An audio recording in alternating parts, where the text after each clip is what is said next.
Amen. Okay, so if you have your Bible, mas maayo nga basahon nimo imong Bible. Og wala kay Bible, na po diri sa tuwang screen. Pero kung nabilin imong antiyohos, og di maklaro, ana diri sa screen. Okay? Sige, so atong puli-pulihon kini sa pagbasa. Ako yung mabasa sa verse number 1, kamoy mabasa sa verse number 2. The Bible says, I am the true vine, and my Father is the husbandman.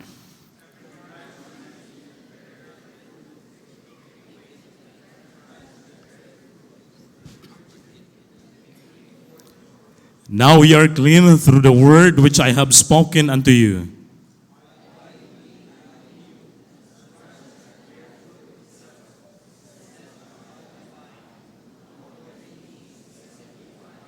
Verse number 5, I am the vine, ye are the branches. He that abideth in me, and I in him, the same bringeth forth much fruit. For without me ye can do nothing.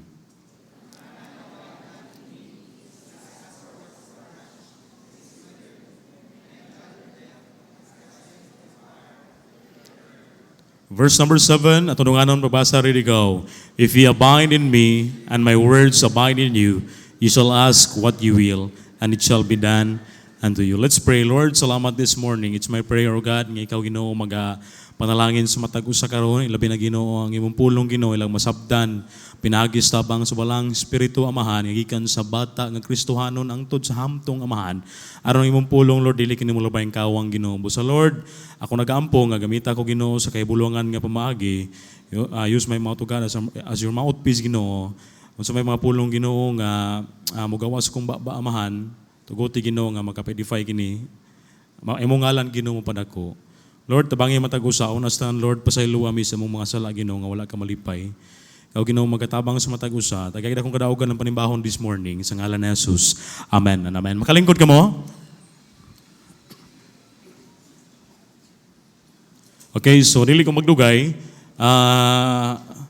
Naay word diha, naay usa ka pulong diha nga gibalik-balik, no? Gibalik-balik pag sulti. Okay? So ihapa ko no kinsa unsa may mga word diha pulong gibalik-balik pag sulti.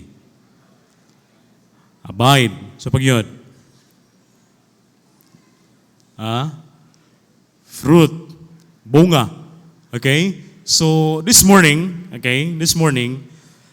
title sa itong pagkahisgutan, may tungod sa condition of a fruitful life. Now, kinsa may farmer diri, or imog yung trabaho ka ng mag-uuma. Naaba na, emog ka, wala ko, magkukusulay pog pananom. Nakasulay kog tanom, pero kanabitang, mananom ba, pero matay. Ingong pa nila, butog surti-surti, wala pa rin surti noon. Naagi kuno sa kamot, pero ambot na pugha. No? Well, condition of a fruitful life. When we talk about condition, requirements or prerequisite, no?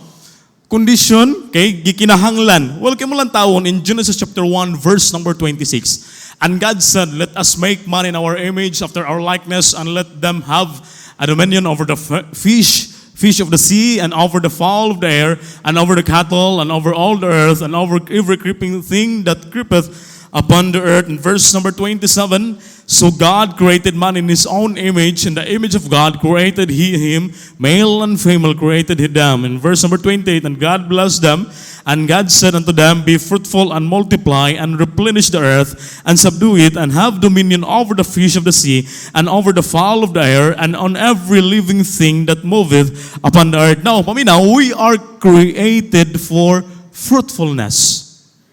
Amen? We are created for fruitfulness. Subo kay pamlandungon ko, magtanom ka, unya, dugay ni mong pinaabot, wa nagbunga. Diba? Kisa may mananom diri, gawas og anang imong asawa, itong asawa, mananom og bulak, say makaingon ta, may paning mananom tag-utanon, kay makautan pa ta, pero kaning bulak, murag, noon, it gives beauty. Diba? Pero, kay malang tawon, fruitfulness begins with God Himself. Even sa atong gibasa, gikan pa lang daan sa creation. Who creates land with the capacity to produce plants and trees which bear fruit? Who blesses animals to be fruitful and multiply? And who calls on human beings created His image to be fruitful and increase in number? Now, there are 3 degrees in fruit bearing. Sa atong gibasa, from verse number 1 down to verse number 7, na ay ang diha sa pagbunga. First, kana makita na to sa verse number 2, kanang word lang nga fruit, magbunga lang. Okay, malipay ka sa imong gitanom, nagbunga. Okay, in verse number 2, every branch in me that beareth not fruit, he take it away, and every branch that beareth fruit. Next is more fruit. Okay? More fruit. Daghang bunga. Okay? In verse number 2, sa last phrase, that it may bring forth more fruit. Kung ang imong gitanom daghang bunga, malipay ka dili. Malipay ka nga nagbunga, pero mas malipay pag ka kung daghan og bunga. Unya gikawat si mong silingan. Walang action taga-blaka na. Okay? So next nga degree, number 3, much fruit. Hello? Much fruit.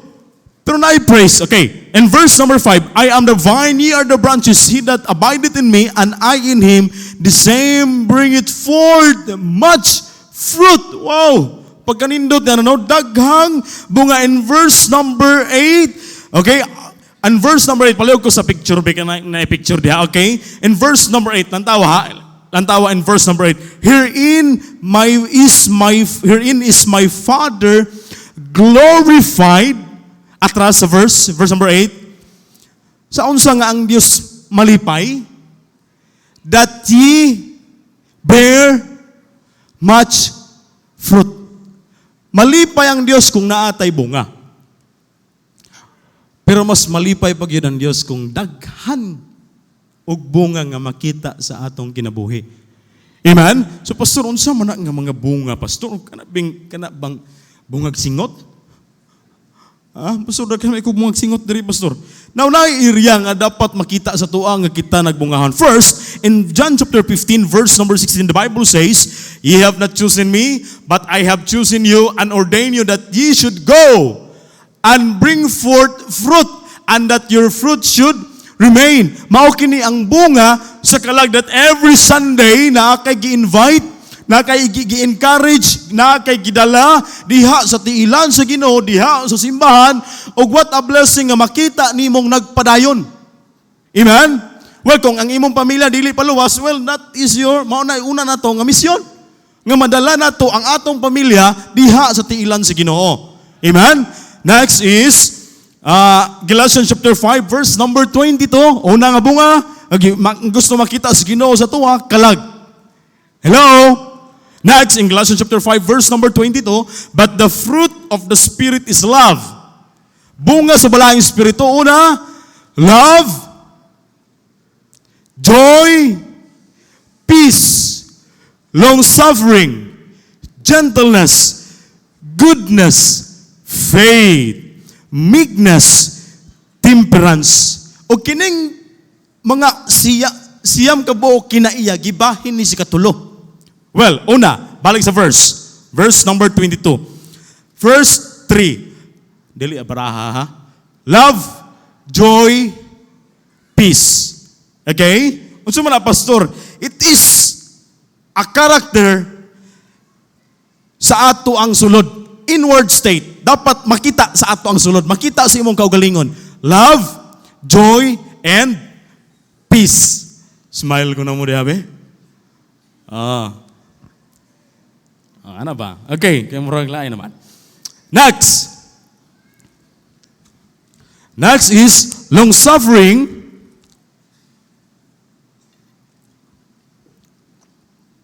gentleness, and goodness. It is a character and expression toward man. Hello? Mauni nga tulog kay na long-suffering, gentleness, and goodness, and expression toward man. Atong botan atong kagalingon, makita ba ni? Kaya nga tulo lang. Okay? Next. Faith, meekness, and temperance. It is a character and expression toward God. Og kining siyam kabuk kinaiya, naabitaw sa tuwa, it is a portrait of the Lord Jesus Christ. sa continue diha nga verse. Amen? Well, atong questionon atong kaugalingon if this character naaba ni sa tuwa. Nagbunga ba ang balaang espiritu sa atong kinabuhi? Hello? Bunga sa kalag o bunga sa balaang espiritu? Now, what are the conditions or what are the requirements in order for us nga mahimo tang magbungahon sa atong kinabuhi? Amen? Okay, what are the conditions? Dili ta magdugay, simple lang makita na to sa verse number 2 and 3. The Bible says, every branch in me that beareth not fruit, he taketh away. Notice this phrase, he taketh away, and every branch that beareth fruit, he purgeth it. He purgeth it that it may bring forth more fruit. In verse number 3, now we are clean through the word. Number 1 nga gikinahanglan kanato in order for us nga mahimo tang magbungahon sa atong kinabuhi. Number 1, ang paglimpyo. Hello? Paglimpyo, cleansing. Cleansing. Di ba sa tanom, imo magyun ang kanunay habukan, limpyuhan, kaong mga sagbot, aron maka bunga. Purge it both pasabot to clean.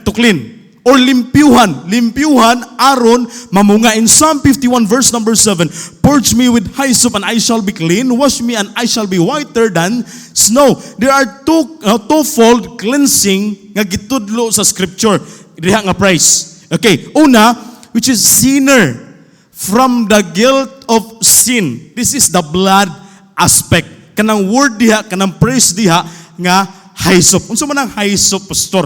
Okay, hyssop, no? Na ako picture diha, mao ni ang dagway sa hyssop, palihog ko. Okay? Mauna, so naay lana, mauna siya nga lana ang resulta ana. Okay? Well, hyssop, passages about hyssop in the Old Testament are connection to the blood sacrifice. Our connection to the blood sacrifice, and it represents God's compassion on His people, how He is willing to reach down to save and heal us. Twofold cleansing. First, sinner from the guilt of sin, which is the blood aspect. The blood of Jesus, kung wala pa ka naluwas, unta, masabtan nimo nga kinahanglan ta sa paglimpyo pinaagi sa dugo ni Jesus. Dili sa uban nga mga, dili sa to ang kaugalingon. Hello? Walay lain nga makalimpyo sa atong sala, only the blood of Jesus Christ. In the Old Testament, kinahanglan ba sila og karniro? Okay? In order for us nga malimpyuhan sila, in order nga malimpyuhan sila, pero salamat in the New Testament, si Kristo may nahimong karniro, nating karniro, aron pagbayad sa atong sala. Next is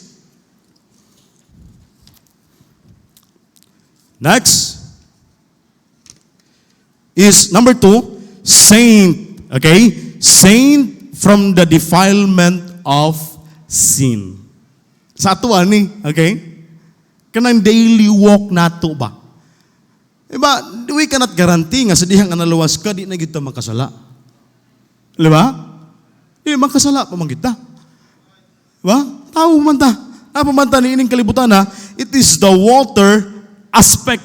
Giingon diha, giingon lang tawon sa verse number, okay, sa verse, same, verse number 7, Psalm 51, and I shall be clean. Wash me. Okay? Wash me. The word keeps our heart clean by pointing out the areas that need confession and renunciation. So unsa may gikinahanglan aron malimpyo sa atong pagkahugaw diha sa sala every day sa atong kinabuhi, we need the word of God. Kay ang pulong sa Ginoo, kung ato ning basahon every time nga maminaw tas pulong sa Ginoo, labi nag maigo ta sa wali, it means nga mapointa sa atong mga sayop. Labi nagwalian ta sa atong sala, diha ta magkalimag magbagay, nabuhat raman ako to ganina. Agoy nakasyatra ba ko ganina. So ang gikinahanglan aron mali ang paglimpyo, which is the word of God. Amen? Nasabtan ba? Hello? Okay, now let's continue. It helps to remove the dirt. No, it helps to remove the dirt. The Word of God convicts those who read it reverently. Secondly, by warning us to keep away from sin. If we read the Bible, kung atong basahon ang pulong sa Ginoo, diha ta makamadton ba ay sala ni dili sa ko. Ay murag dili ni maayo ay di ko. Kaya nga naman, imong gibasa. Okay? Diha nimo mabasa. By warning us to keep away from sin. Monang in Romans chapter 6 verse number 1, the Bible says, what shall we say then? Shall we continue in sin? Pastor, ingon ang Bible, where sin is, ang grasya man mo nagaya. Na, Pastor, repitaw ko maimpirno, Pastor. Hey, magpadayon magas pagpakasala? Magpadayon matas pagpakasala? Magpadayon ba ito pagpuyo sa pagpakasala? Next verse. Verse number 2. God forbid. God forbid. Dili mo tugot ang Ginoo niya na. Kristohanon ka. How can we expect og fruitful life kung magpuyo tas pagpakasala? Kaya ang sala mao ay hinungdan nga makapahugaw sa Kristohanon. That's why every day sa atong kinabuhi, makasala man ta, we need, kay kinahanglan na to ang paghugas, pinaagi sa pulong sa Ginoo. Amen? Manamingon si Charles Spurgeon, a church in the land without the Spirit is rather a curse than a blessing. If you have not the Spirit of God, Christian worker, remember that you stand in somebody else's way. You are a fruitless tree standing where a fruitful tree might grow. Kristohanon ka, gibutang ka simbahan, ibutang ta diri simbahan, unta, naata sa lugar nga magbungahon ta ba, pero wala, kaya nga naman, tungod sa sala nga may nakapahugaw. Tungod sa sala nga naa na to. That's why we need the Word of God every day. Amen? Dili lang kay Domingo lang, salamat ta every time nga mawalihan ta sa sala. Atong pasalamatan na Ginoo, kung maigo ta sa wali, it means ang Dios nakigsulti na to. Dili ta pariha ng other nga mga kuhan, nga, ay, okay ra na, ay lagpalabi Salamat nga gibadlong ta sa pagpakasala. Amen? Kay gusto ang Dios, gusto ta, even kita, our purpose, nga nung nagbuhat ta para sa bulahaton si Ginoo, kay gusto ta malipay ang Ginoo. Amen? If you're saved, we ought to produce fruit in ourselves and even in our local church. Muna si David, ang example ini, paliw ko, David, when Nathan, the prophet, came unto him after he had gone in to Bathsheba, unsay prayer ni David? Unsay hangyo ni David? Unsay hangyo ni David? In Psalm 51 verse number 1, ingon siya, have mercy upon me, O God, according to thy loving kindness. According unto the multitude of thy tender mercies, blot out my transgressions. Wash me thoroughly from mine iniquity, and cleanse me from my sin. For I acknowledge my transgressions. Giangkon niya ang iyang sala. Wala siya maingon ba nga, si Bathsheba man good, Lord? Si Bathsheba man good, anong gakuan mo to diha? Di mauno no nakasala nung ko. Wala giangkon niya. For I acknowledge my transgression and my sin is ever before me. In verse number 8, make me to hear joy and gladness. Atong hinumduman nga ang sala makawala na sa atong kalipay. Kanang wala tay gana mo buhat sa buluhaton sa Ginoo tungod sa sala. Muna gikinahanglan nga iduol nato sa Ginoo. Iduol nato sa Ginoo basin naay mga ang atong kasing-kasing nahimong polluted tungod sa sala. Dili man ta makita ni pastor, pero ang Dios nakakita. O ikaw mismo na sayod.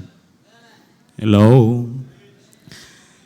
That the bones which thou hast broken me rejoice, create in me a clean heart. O God, and renew a right spirit, cast me not away from thy presence, and take not thy Holy Spirit from me. Restore unto me the joy of thy salvation. Napabay kay kalipay karon sa imong pagkaluwas? Nagpabilin pa ba na imong kalipay karon sa diha nga naluwas ka? Or basin, Lord, murag wa naman ko'y kalipay. Ang hangyo ni David, restore unto me the joy of thy salvation. Oh, excited ko pa sa adlang Domingo. Wow, excited ko pa sa apil na choir. Oh, kaya nga naman, giluwas ko sa Ginoo. Wow! Ingon si David, Lord, restore unto me the joy of thy salvation, kay nawala na tungod sa akong sala nga nabuhat.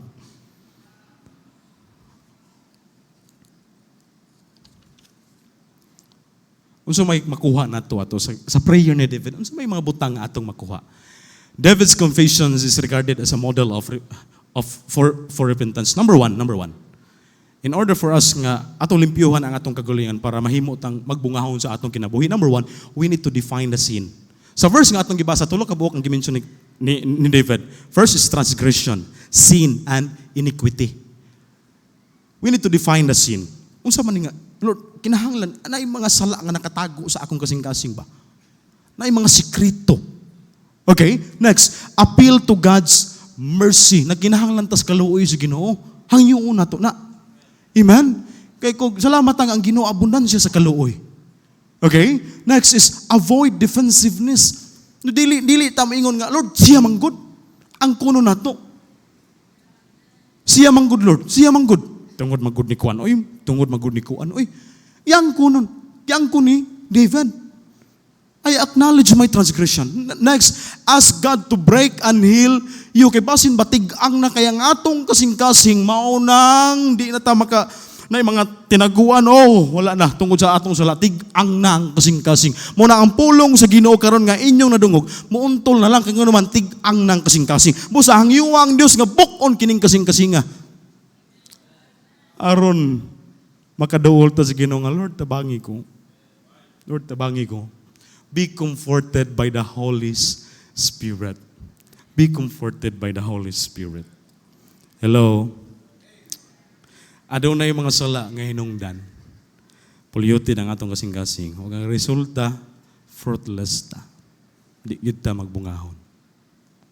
Repentance is needed. Number one, in order for us magbaton magbungahon na kinabuhi, bungas kalag, bungas balang espiritu, kinahanglan ang paglimpyo. Cleansing. Hello? Number two. Number next, in John chapter 15, verse number 4, except it abide in the vine, no more can ye, except ye abide in me. Okay? So number two, gikinahanglan ang pagpabilin. Amen? Pagpabilin, asa man ko magpabilin, Pastor? Okay, now, how do we know that we abide in God? Unsao man nimo pagkaybalo, unsao man ato pagkaybalo karon nga nagpabilin pa kadiha sa Ginoo.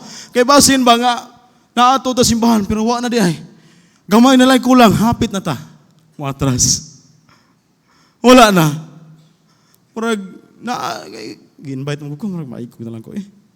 Maikog na lang ko. If you want to abide in God, you need to confess that Jesus is the Son of God. This is an act of faith. Amen? This is an act of faith. Abide means a firm commitment of faith. Standing fast in your confession of faith, there is no abiding in God without confessing our faith in Jesus. So first, unsaon nimo pagkabalong nga nagpabilin ka, nag-abide ka diha sa Dios, kikinahanglan nato ang pagtuo una diha ni Kristo. Kaya unsaon niyo pagpabilin sa Dios kung wa kay pagtuo sa Dios? Kung wa kay pagtuo sa Ginoo, wa kay pagtuo ni Kristo. Busa gikinahanglan ang pagtuo una diha ni Kristo. Kung naatay bisita karon, hey, paminaw, wala gyud dili gyud mahitabong ang magpabilin ka sa Dios kung wala kay tinuod nga relasyon sa Ginoo. Amen? Okay, now, in 1 John chapter 3, salamat ta sa diha nga gidawat nato si Kristo, sa diha nga nakabaton tag Kristo, sa diha nga nagtuo ta diha kang Kristo, we have the fellowship, we have the communion diha sa Ginoo. In 1 John chapter 1 verse number 3, that which we have seen and heard declare we unto you, that ye also may have fellowship with us, and truly our fellowship is with the Father and with His Son, Jesus Christ. Di ba nindot kinang polo nga fellowship? We love fellowship. Di ba? Blessing gali kayo. Every Sunday sa hapon, ay fellowship. No? Kasi purpose of fellowship? Para ma-develop ang closeness sa matag-usa. Para mapasidunggan ang ngalan sa Ginoo. Lahi man yung fellowship sa Kristohanon o sa unbeliever. Kaya pag Kristohanon, kape magina. Hindi ka na mawala. Pero ang believer, nagpamatid ng red horse diya. So sometimes makaingon na ito pag fellowship sa Kristiyano, ako lang nga niya red horse. May red horse diya. Pero kape lang siya ta. Ay, stick, naka-stick diha. Stick dito, stick sigarilyo. Nagkape lang ba nga stick? Inaala ka nindot ang fellowship sa Kristohanon. How much more ang fellowship na to sa diha nga nakabaton ta Kristo? The Bible says, we and truly our fellowship is with the Father and with His Son, Jesus Christ. Wow.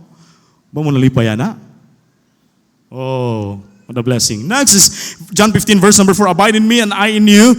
As the, okay? And 1 Corinthians, 10, verse number 16, the cup of blessings which we bless is not the communion of the blood of Christ. The bread which you break is not the communion of the body of Christ. Now, naay mga character traits nga gitudlo sa Bible, timailhan nga kita nagpabilin diha sa Ginoo.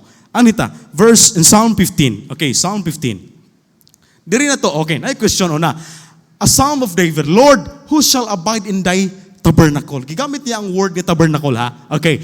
Who shall dwell in thy holy hill? The word tabernacle of God was the great tent of meeting that God told Moses and Israel to build for him during the Exodus. So ang tabernacle, mao ni siya ang tent lang ba? Kung maglakaw sila, magbiyahe sila, samtang naglakaw sila, oras sa karon simba, okay, let's build tabernacle. Okay, ato na po ning purmahon ng tent. Nga diha sila magtapok. Okay? Since the tabernacle was the place where man meet with God through the work of the priest and the practice of sacrifice, David's longing to abide in your tabernacle was actually a desire to abide in the presence of God. Amen? So, unsaon man ako, Lord, aron ako magkapabilin diha sa imong presensya. Okay? So, in verse number 2, unsa man? Una, he that walketh uprightly. Next, and worketh righteousness, and speaketh the truth in his heart. So, kumbaga kinin tulumang good. Kung naglakaw ka diha, subay sa kabubuton sa Ginoo, ang imong pagbuhat tinarong, ang resulta na the way we speak magapalipay sa Ginoo. Nga naman, because the Bible says, the abundance of the heart, the mouth speaketh. So kung unsa ang atong nagawa sa itong baba, we cannot say nga, mga bati nga mga pumulong nagawa sa itong baba, nagpabiling ko diha sa Ginoo. No. Next, next, in verse number 3, he that backbiteth not with his, unsa na? With his, hello? Natulog ng uban? Tongue! Nalabig sa no? Magkapanglibak mo yun ba? No? Nor doeth evil to his neighbor. Pastor, anong silingan man na? Basi bang natay silingan nga dili luwas, pero kita may sigig panglibak. Kita may sigig daot sa silingan. Unsa ang pagkaluwas ng silingan? Next, sa pagyod, nor take it up a reproach against his neighbor. Dili ikaw ang hinungdan ba sa away? Nanay sayings diya ba? Bite your tongue before you criticize another Christian. Ato sa una-unaon ba? Ato sa lang tao, no? Ato ang criticize yung mga Kristiyano, no? Unsa po ka na ikong kinabuhi, oy? Ay na lang, pugnan lang na to. Amen? Okay, next verse.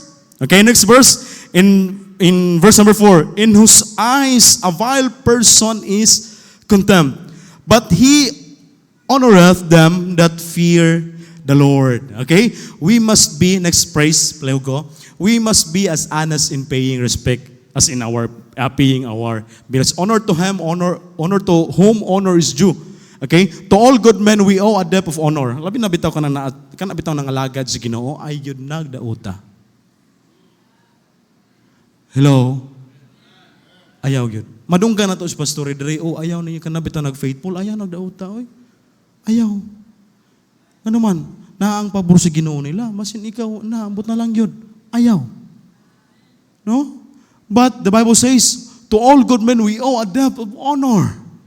Amen? And we have no right to hand over what is their due to vile person who happen to be in high places. No?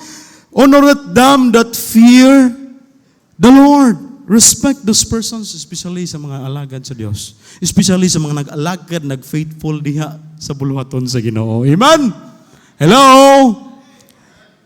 Okay, next. He that sweareth to his own heart and changeth not. Unsa may buot pasabot ini, pastor? No? Kana bitang paligo sa verse atras sa atras. Okay. He that sweareth to his own heart and changeth not. Paminaw. This idea behind this is the man keeps his promises. Kung naagali tay gisaad, kung mahimo atong tumanon. Hello? Ilabi na gyud kung ang imong saad, gisaad nimo diha sa Ginoo. Kay panilingon gyud na. Amen? Ay usaba ay kato akong gisaad ay kuan ra man gud di binuang ra man gud no? Ay gasaad ka nga karon ka mobayad pero wala man di ay wala ay nalimot man ko ato. No? Nalimot ko. Oh? Ayaw. Okay?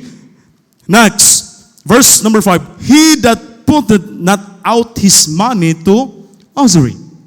Sabutan na. Nor taketh reward against the innocent. Okay. He that putteth not out his money to usury. Napaminaw. Nay usa ka bata. Gisugo siya paihap siyang teacher. Og maingon ang teacher, okay, Juan, count 1 to 10. Okay, ihap siya 1. 1, 2, 3, 4, 7, 8, 9, 10. Up. Time sa 1. Nakanalimtan. Unsa man, ma'am? 5 ug 6. Ma'am, dili ko na, ma'am. Kay mo na gipulroya na mo, ma'am. Unsa man, pastor? 5, 6. Ay, unta, walay Kristohanon. Oh, daghan tang mga bersikulo na. Hello? Okay. Oh, mo pala bahiluwag. I remember sa una elementary pa ko. Mahulamig 2, pagkaugma mag 4. Nya dugay nimo mabayran, pagkaugma na pud mag 6. Hangtod miabot og 10. Okay nya pila allowance sa mo sa una elementary pa mi 3. Bitaw. Nay magpahulam, bro, grabe na mahulam kag 5 pagkaugma mag 10 na. Oy, naunsa man ni pagkadakuha ba ni tubo? Oh, mahadlok siya. Okay? In the Old Testament, okay. In Deuteronomy 23 verse number 19, thou shalt not lend upon usury to thy brother. Oh. Ayaw, di ginay maayo. Oh. Hello?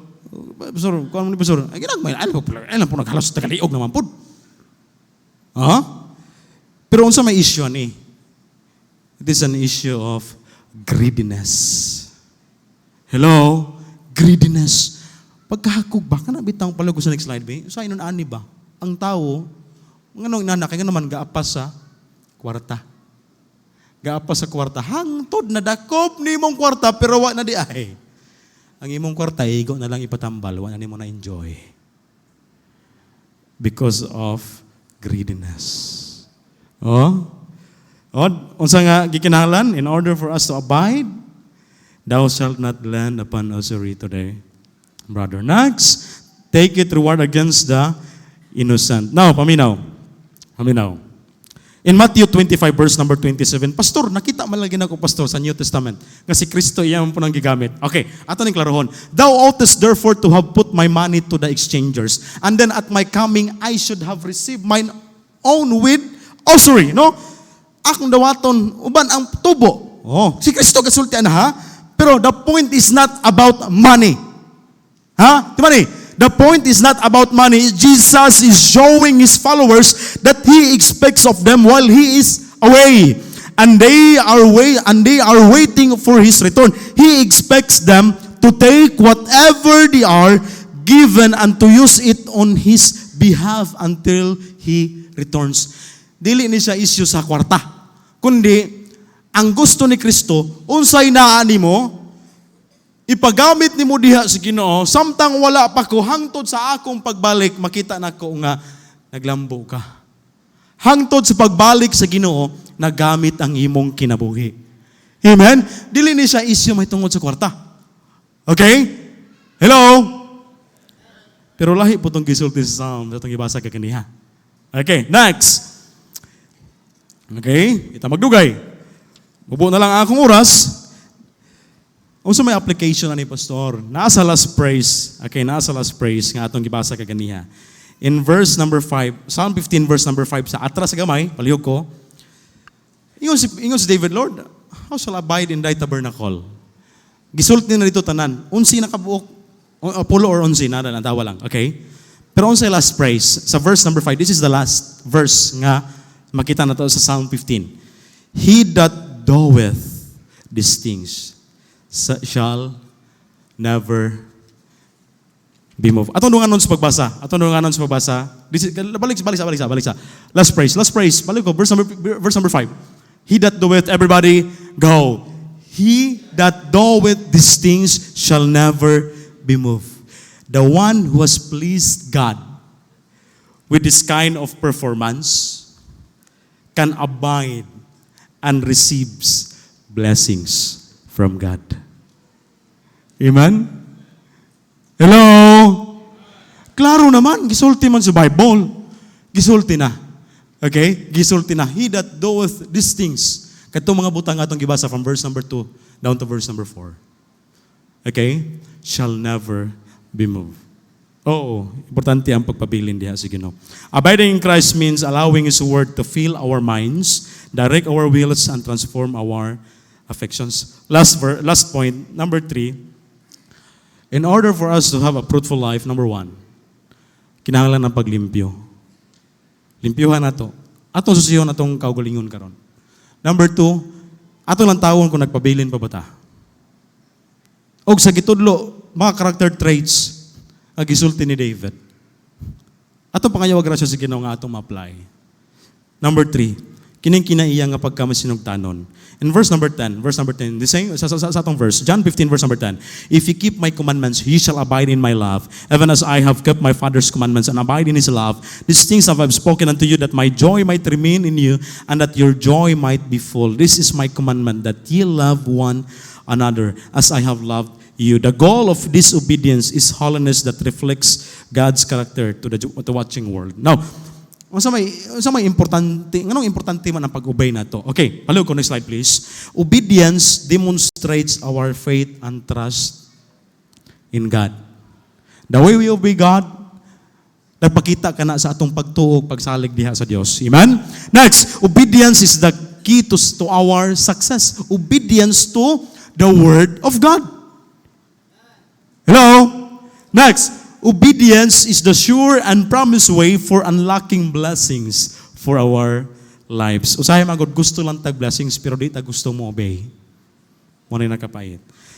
Example, Moses. When Moses commanded the people to keep all the commandments of the Lord, ingon siya sa atong verse, okay, Deuteronomy 28 verse number 1, and it shall come to pass if thou shalt hearken and diligently unto the voice of the Lord, ang atong paminawon, observe and to do all His commandments. Ang pulong sa Ginoo dili lang kay ni ginapaminaw lang. Hello? Dili lang kay ni ginabasa lang. Ang pinakanindot diha, makita nga atong gi-apply. Amen? Hello? Okay, next. Verse number 2. And all these blessings, kung ato bitong tagaag panahon, atong i-apply, tipigan na to ang pulong sa Ginoo sa atong kasing-kasing unsa promise, and all this blessing shall come on thee and overtake thee if thou shalt hearken unto the voice of the Lord. Unang usahay, kita may mag-apas sa panalangin kaya naman or something lacking na to diha sa pulong sa Ginoo. Pero kung atong tipigan ang pulong sa Ginoo, the Bible says, all the blessings shall come on thee and overtake thee. Tiyaw mo na. Tiyaw mo na. Inana kanindot.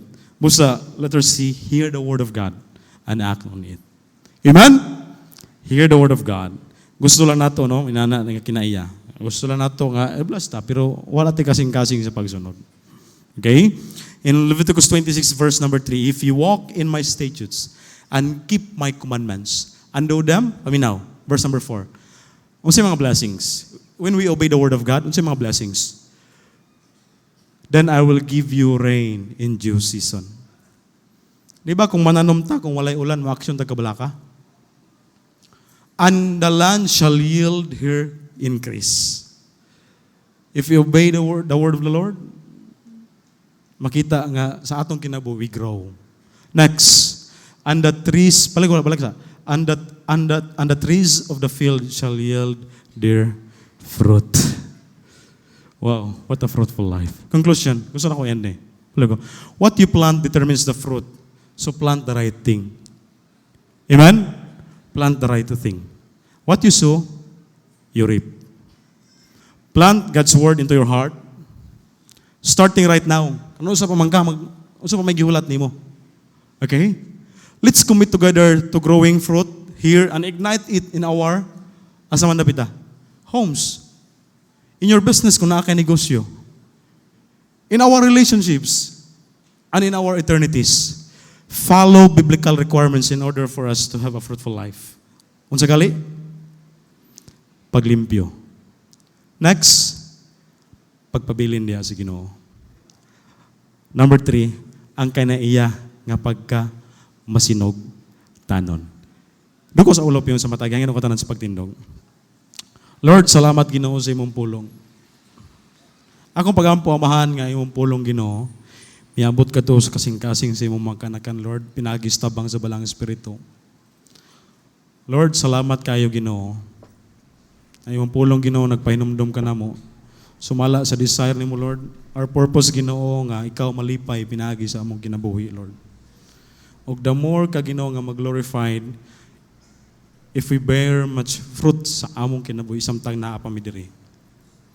Lord, our purpose Ginoo sa among kinabuhi, nganong mialagad mi, mibuhat mi para sa imuha, para malipay ka. Pero nasabtan namo sa bersikulo Ginoo, nga mas malipay pa gyud ka if we bear much fruit sa among kinabuhi. Kalag nga madala na mo diha sa imong tiilan, ug bunga sa balaang espiritu diha sa among kinabuhi, Lord. Samtang kapadayon ko imong ulo, gabiyong imong mata. Now, if we have visitors this morning, paminaw, samtang ang piano gatukar. Paminaw. Dili kita makaingon nga nagpabilin ta diha sa Ginoo if we have a right relationship diha sa Ginoo. It is ikinahanglan nato ang pagtuo sa Ginoo. Maybe naadiri ka sa taliwala nga Lord, wapa jud ko mayon ka, pastor wapa ko kasiguro pastor asa pa ingon akong kalagi ni kamatay nako. Dawata si Kristo. Dawata siya. Nakinahanglan tag Kristo sa atong kasing-kasing. Pwede ba nimo maisa imong kamot o mayon ka, pastor dawaton nako si Kristo? Walay mawala nimo kung mudawat ka ni Kristo, walay mawala. Apan nakanindot lang makabaton kag relasyon diha sa Ginoo. Naba at presume to every one of us na kadawat na kay Kristo. Nawalang sa mga Kristohanon, kung nasabtan nimo ang mensahe sa Dios, nilintak na sa kabuntagon, ayaw na pagdugay, make a commitment diha sa Ginoo. Or maybe naay mga butang nga nakapahugaw sa atong kasing-kasing. Why don't you come forward? Dool sa tubangan. Lord, maybe Ginoo naay mga butang, anong rason dili ko magbungahon sa akong kinabuhi? It's because naay mga nakapahugaw sa akong kasing-kasing. Maybe naghangyo ka nga, Lord, unta tagaan ko nimog bunga. Na ako'y kalag ng madala diha sa imong tilan. Bunga sa balaang espiritu mo resulta ang Holy Spirit of God, bunga sa balaang espiritu sa akong kinabuhi. Hangyo ang Ginoo. Hangyo ang Ginoo. We need to cleanse ourselves. Pinaagis pulong sa Ginoo. Kinahanglan ta magpabilin. O kinahanglan ang obedience nato diha sa pulong sa Ginoo. Lord, salamat sa imong pulong. Nasayod ka Lord sa imong makanakan, di came forward Ginoo, naghangyo diha kanimo sa imong tabang. Lord, nakadungog ka sa ilang mga paghangyo. Silang mga request ug diha kanimo God. Lord, ikaw magatabang sa matag usa, ilabi na Ginoo sa mga anak kanimo nga ni came forward, may aris tubangan Lord, tabangi sila.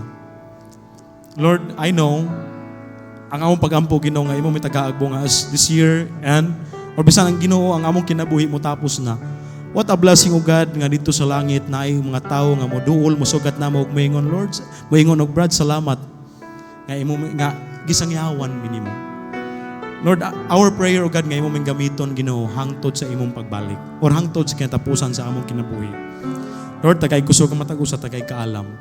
Unsa may mga sala, Ginoo, nga naa sa among kasing-kasing, Lord, hinungdan nga kami dili magbungahon, hinungdan nga nawala among kalipay, Lord, please restore unto us the joy of thy salvation. Lord, ikaw magapanalangin sa matag usa sa ngalan ni Jesus. Amen and amen. Once again, may punta kinang tanan, daghang salamat. So karon ako